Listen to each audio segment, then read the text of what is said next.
Eto mga kasambay, alam nyo ba, sa sports, hindi lang talento ang kailangan para magtagumpay.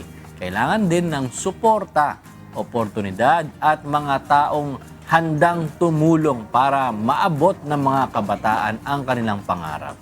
At ngayong umaga, makikilala natin ang isang organization, mga kasambahay, na magtuturo, nagtuturo ng badminton para doon sa mga bata na walang sapat na kakayahan na makakuha ng maayos na pagtuturo. Yung mga nagbabayad pa ng kanilang mga coaches. Nagtuturo sila sa mga underprivileged student athletes na gustong ipagpatuloy ang kanilang passion sa sport. Yun. Yan ang Mega Smasher Club. Sila ay isang independent non-profit foundation na nagbibigay ng training equipment at scholarship opportunities para sa mga aspiring badminton players na may talento pero kulang sa resources. Alamin natin kung paano nila binabago ang buhay ng mga young athletes at kung paano nila pinapalago ang badminton sa bansa. Yeah. Welcome, Mas ang Mega maganda, Smashers. papasukin natin Oo. sila. Come and... Sige po. Welcome po sa ating Good morning. bahay. Pasok po kayo. Ang Ingat po saya kayo sa natin. elevator namin. Sige po, take your seats po. Good morning. Ayun, medyo marami tayong bisita. Pero ngayon, pakilala muna po tayo isa-isa kasi medyo marami po tayo. Naku, punong-puno yung couch natin.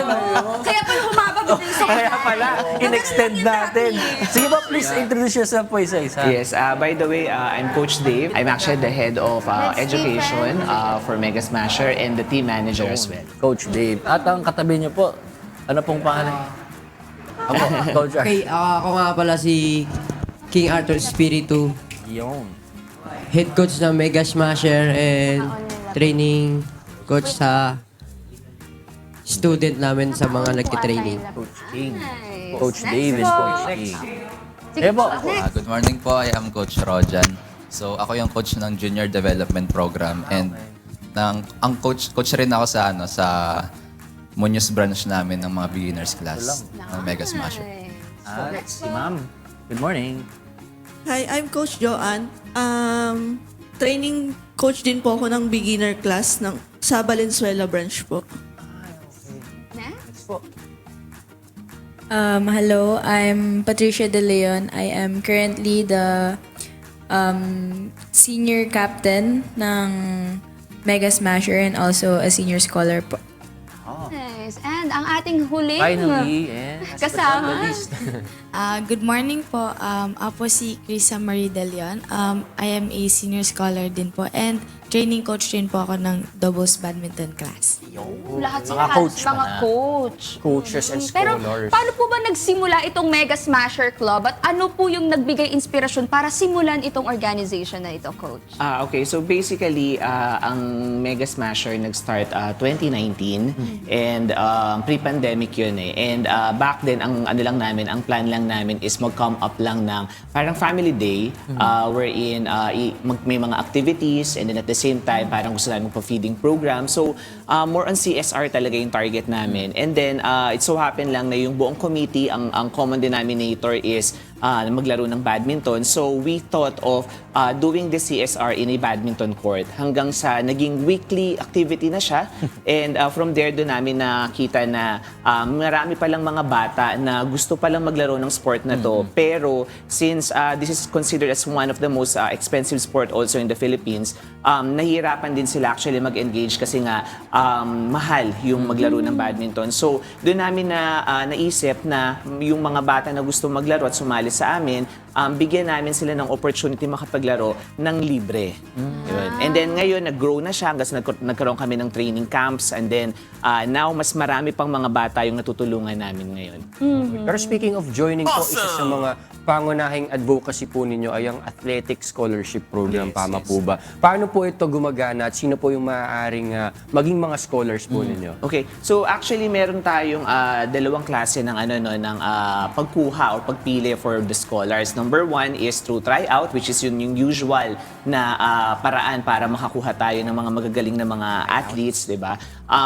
Then kapag nakapasa sila doon, mag-undergo sila ng assessment program sa amin for 3 months. And then, yung isang paraan naman namin is through discovering players. So since umiikot kami everywhere in the Philippines, meron kaming mga nakikilalang mga players na tingin namin deserving for the scholarship. So ino-offer namin yun para sa kanila. We collaborate with our coaches and training camps as well. And then when we see potential sa kanila, then ina-absorb namin sila. And then yung process kasi kinda mahaba din yung procedure kasi nag-undergo sila ng 3-month probationary period para yun yung window nila para malaman kung they are fit in our organization and para din sa amin para malaman namin kung para talaga sa organization din namin sila. Pero sa mga interesado na, ano ba yung inclusive dito sa inyong support na makukuha? Ano ba yung ine-expect nila na matatanggap nila kapag nakuha sila? Okay, since as a senior scholarship din po ako sa Mega Smasher, ang mga nakukuha po namin is mga free equipments, yung free food, free exposure sa mga international and national tournaments po. Just to add lang din po sa sinabi ni Coach Pat, madami din pong support na pinoprovide sa amin Mega Smasher maliban sa mga nabanggit. For example, meron po kaming headquarters. So, meron po kaming sariling tulugan po namin na nakaka-help po sa amin para makaiwas gastos din po. And also, meron din po kami laging always na free food. And kapag nagta-tournaments po kami, sagot po ng Mega Smashers lahat sa transportation and pati na rin yung accommodation. So, very helpful talaga siya. So nakakapag-focus talaga yung mga athletes sa kung ano yung gusto nilang gawin, yung paglalaro ng sports, I-improve na lang nila yung pag-aaral. Oo. Tama. Pero nabalitaan namin, meron din daw kayong bagong program, yung tinatawag nilang Junior Development Program. Ano po ba yun specifically and para saan po siya? Saan po ba siya nakasentro? Kasi balita namin, for public schoolers daw po ito. Ano po yung, pwede niyo po bang ikwento sa amin or sabihin sa amin, ano yung nakapaloob dito sa program na ito? Okay, so yung Junior Development Program namin, tinatawag rin namin siyang Train All You Can Program. Kasi makapansin natin na hindi sila privileged para mag-national tournaments. So binibigyan namin sila ng chance para makapaglaro sa national tournaments. Public school. Public schools Public mainly. school ang So paano natin sila na-reach? Pinupuntahan nyo sila or sila mismo yung lalapit sa inyo? Para kahit paano may ano nila yung sarili nila, gusto ko rin pong mag-badminton. Paano po ba yung program na to nag-work talaga? So, bali yung namin, yung Train All You Can program namin, we actually inform yung mga public schoolers through our ads.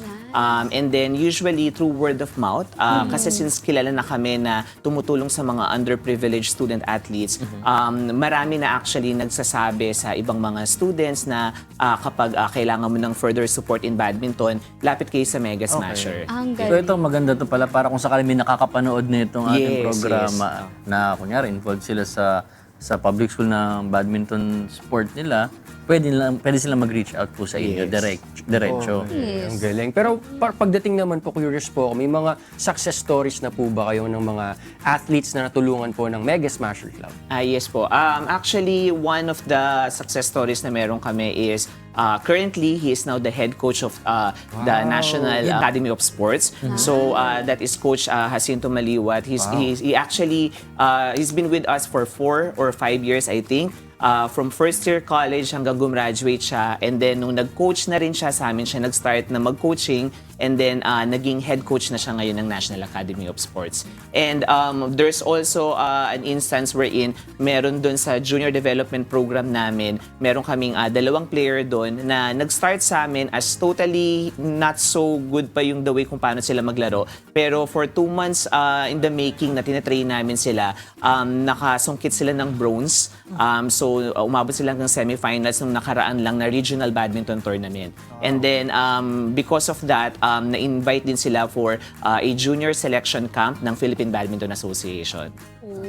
Ang ganda nun. At least madami tayong may inspire ng mga batang atleta na kumbaga, ituloy nila yung sports na gusto nila dahil sa mga katulad ng ganitong organization. Pero paano naman po makakatulong ang publiko o kami na gusto rin namin sumuporta sa mga young athletes para makapagpatuloy sila sa kanilang mga ginagawang mga sports, yung kanilang passion. Paano po kami makakatulong sa inyo naman? Well, actually, lahat ng klase ng help, open naman kami, no? Kung ano man, regardless if it's financial or in kind, very much open kami na tumanggap ng tulong, no? Kasi for sure, makakatulong ito sa lahat ng mga batang sinusuportahan namin. And for those na gustong tumulong, they can reach out sa social media din namin para if ever na wala pa silang natutulungang mga foundation, pwede kami yung isa sa mga mapili nila. Yun. Para po sa mga kabataan na nangangarap maging badminton athlete pero kulang po sila sa mga resources, ano po yung mensahe nyo para sa kanila? Sa mga kabataan nga pala na gustong mag-badminton, lalo na hindi kaya ng katulad niyan, pag naglaro ka, may bayad ang court. Rent ng court, then kailangan mo ng raketa, sapatos. Mahal po kasi ang gamit ng badminton. Di po katulad ng basketball, bola lang gagamitin mo. Hindi katulad sa badminton, marami siyang apparels. Ngayon, siyempre, may mga batang hindi kaya yung affordable na mga gamit. Minsan ginagawa namin, katulad nung manager namin, na pwede siyang magbigay ng mga gamit sa mga gustong maglaro ng badminton, lalo na sa mga kabataan.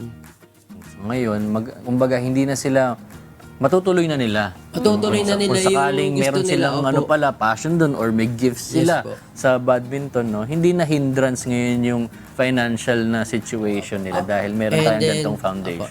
Yung story ko lang, ikukwento ko lang po. Sige, sige, please. Dati po kasi, nag-start ako niyan 2009. Tagal ko na po, siyempre. 2009 din. Dati, hindi po ako badminton player, is parang tambay lang ako sa kanto. Then, ang habit ko dati is makipagrambulan sa tao. Pagka pupunta ako sa kabilang bahay, at pupunta ako sa kabilang eskinita, gagawin ko doon, body-body, suntukan. Parang sa araw-araw na ginagawa ko, parang mali na yun. Ngayon, swerte ako, may nagtayo ng badminton court sa area namin. Okay. Ngayon, nagtayo siya ng badminton court, napag-isipan ko na, try ko kayang mag-sports. Malakas yung katawan ko kasi wala akong ginawa kundi makipagsuntukan. Siyempre, yun na yung gusto ko na maiba naman. Nag-try ako. Ngayon, yun nga po, wala po akong pambayad sa court. Wala po akong raketa, wala po akong sapatos. Kinausap ko po mismo yung may-ari na kung okay po, araw-araw maglilinis po ako sa court nyo, then libre na lang po ako. The rest, pumayag naman yung may-ari na, sige, linisin mo yung court namin. Yung court nila, 7. Ang laki po nun, ang laking court, 7. Sabi ko, sige po, okay lang. At least, tatry ko eh. Kumbaga, kung ikaw yung player, kung gusto mo talagang makuha yung goal mo, gagawin mo. Kahit ilan pa yan. Ngayon, ginawa ko po. Paggawa ko sa kanya is, everyday, nag-aral po ako. Pag after ko sa school, pupunta ako ng court, maglilinis din. Maglalaro. Magsa-self-training po ako. Self-training. Wala po kong coach, self-training po nangyari sa akin. Pero at least ngayon, ikaw na yung nagtuturo sa mga bata. Yun. Success story rin Success po. story. Hindi na Story po rambol, yung di ba? ginawa ko. Ngayon, sabi ng mga kaibigan ko, himala, hindi ka na pumupunta sa kabilang street. Di na, nagbago na ako, sabi ko. Totoo po yan, nagbago na ako. Then yun na po, shortcut ko na po siya. And then, nag-self-training ako. After 2 years, medyo umangat na po ako. Then may kumuha na po sa akin ibang manager na laro ka dito, laro ka doon. Hanggang sa nagkaroon po ako ng manager din. Binibigyan ako allowance sa pagpasok ko. Then, pagdating ko ng college, wala po akong binabayaran kahit piso. Kasi, doon ko po siya nakuha sa self-training ko, sa pagbabago ko. Kaso, ang problema ko lang, di ko lang po siya nakatapos pag-aaral. Pero, continuous ko siya for coaching naman po. Nice. At least Kaya nakatulong ka ngayon- na ngayon sa mga bata na gusto ring mangarap Yun po, na yun po. makatapos ng pag-aaral sa Totoo pamamagitan din at hindi napapabayaan yung kanilang sport. Totoo po. Ayan, thank you so much po sa pag-share ng iyong inspiring story and saludo kami sa lahat ng bumubuo ng Mega Smasher. Thank you so much po sa ating mga coaches. Talagang na-move kami ng advocacy ninyo, ng stories ninyo. Sana po ay marami pa kayong maabot at matulungan ng mga aspiring badminton players and good luck po sa inyong career. Yan, and let's keep the energy high until later mga kasangbahay. Short break po muna tayo, makikipagkwentuhan muna kami. oh, oh, oh, oh.